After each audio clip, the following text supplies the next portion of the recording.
Today we're going to show you how to make a MOXON Vise. It's the best thing I've ever made for my workshop, hands down. At the end of the video as well, I'm going to show you how I've improved it since the build that you're going to see next. It's cheap, it's useful, let's get building. This is the MOXON Vise kit, the 2 handles, 2 of the threaded rods, 4 of the nuts and 4 washers. Okay, so what you need with the kit is the wood for the jaws. What I've used to save a little bit of money on this one is just some scrap plywood. I've stripped it down to these even width strips, 4 inches on each one I've gone for. Pick what size you want, lengthwise and widthwise, and then you just got to mark them up and trim them properly to their finished length just with a circular saw and a speed square. Once you've got all the boards down to the dimensions you want them, and it's important to take into account what table you're going to be most often clamping them to, liberal spreading of glue over all the pieces, clamp them together, clamp them down to your table like I've done here if there's a slight bow in them, and then leave them overnight like I've done. Next morning, whip the clamps off, have a look at what you've got.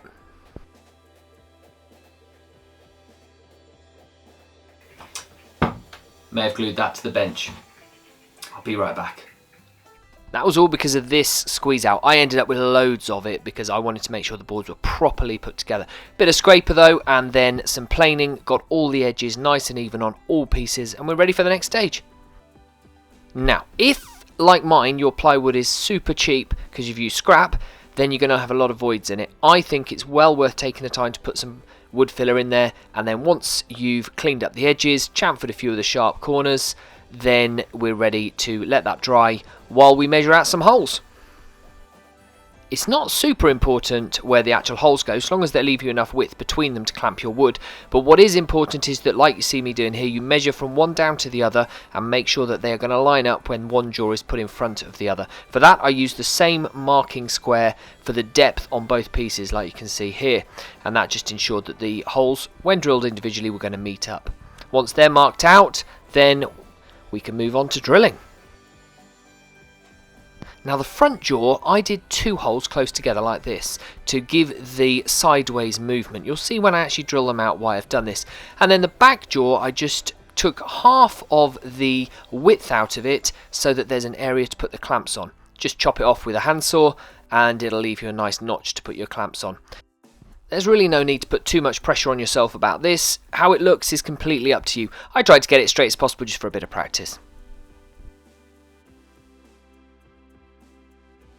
One thing you will note about this stage, and many others in this build, is that they would have gone a lot better with a MOXON Vise to hold it still. Anyway, clean up the edges and away you go. So if, like me, you used the wood filler to fill up all the voids, this is a good time to start the sanding process, maybe before it's fully cured as well. And then the drilling. Now, in the first video I went through a lot of detail about this terrible drill press that you see me using. It's not a great tool, and in honesty you'll probably get good enough results just taking a bit of care and doing the drilling by hand yourself. Anyway, now the video is re-edited, you won't see the stress that this tool put me through for the whole of the build. So, once the holes are done on the back jaw, we need to sink a bolt on the inside of it so that it doesn't mar the front jaw and stop them closing properly. Really easy job, just take your marking knife, run around the edges so you know where the chisel's going to sit in the marking wall, and then take off a layer at a time with the chisel until you've got enough depth to sink the nut in so that it won't be proud of the surface. It's well worth noting that this is exactly the same procedure if you're using solid wood to make the jaws from as well.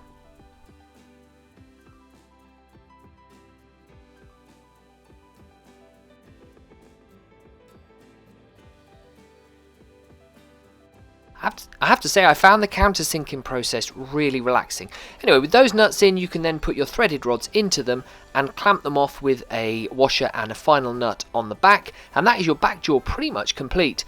On to drilling the front jaw, and with this, remember, it's the 2 holes next to each other so you have some sideways movement in case the piece that you're clamping isn't exactly square. As you can see, mine don't line up perfectly with each other, part of the stress that I went through. Anyway, bit of chisel work, takes out the middle section, and you've got an oval shaped hole for the threaded rod to go through.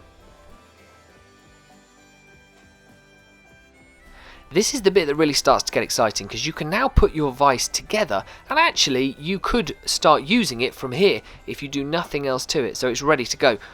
I need to do a little bit of clean up to it to make it how I want it, but well worth popping it onto the bench, clamping it down just to see how well it works, put a piece of wood in it just to see that it does the job that you want it to do. And don't forget, this is the version before the adaptions, so it's well worth sticking around to the end to see how I can make this even better and more user-friendly at the end of the video. Now, Shedmark thought this was the final touch. Circular saw, take off a chamfer on the front so that your tools don't mar on it and give it a quick clean up. He was wrong.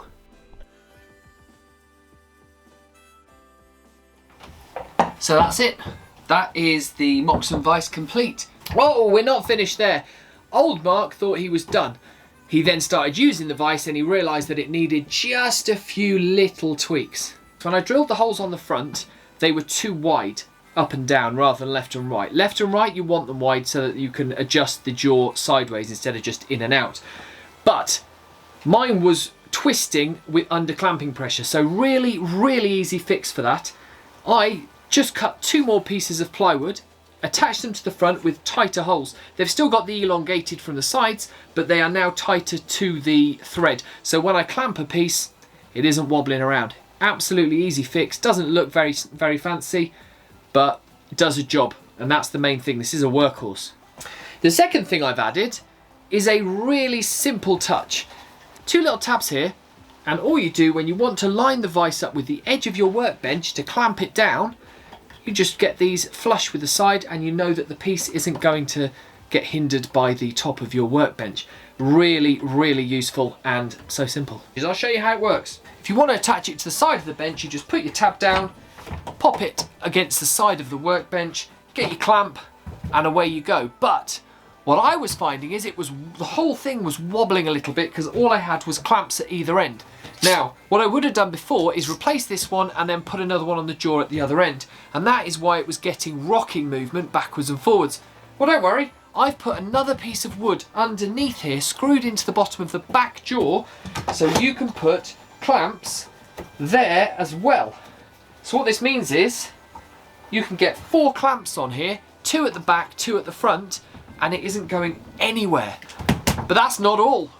All I've done is put that strip level with the inner back jaw so that it doesn't foul the piece when you're putting any wood in there. Glued and screwed it, job's a good one. If you're finding you're putting more pressure on your vise, make it wider. This also led me to think about was, where do you store this? Most people in the bigger workshops sling it under your workbench. I've got no space under my workbenches, so this back panel as well, drill 2 holes in it, put 2 hooks on your wall, and it will sit nicely on the wall, and these won't catch on you as you walk past. Anybody who's watched any of my further videos following on from this will know that I made a workbench for it to attach to. If nothing more, make your own style, don't have to copy mine.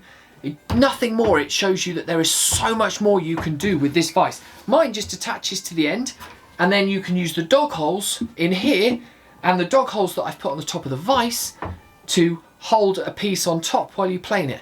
It's so simple, and for those of you in a small workshop, so those of you without a workshop even, this is priceless.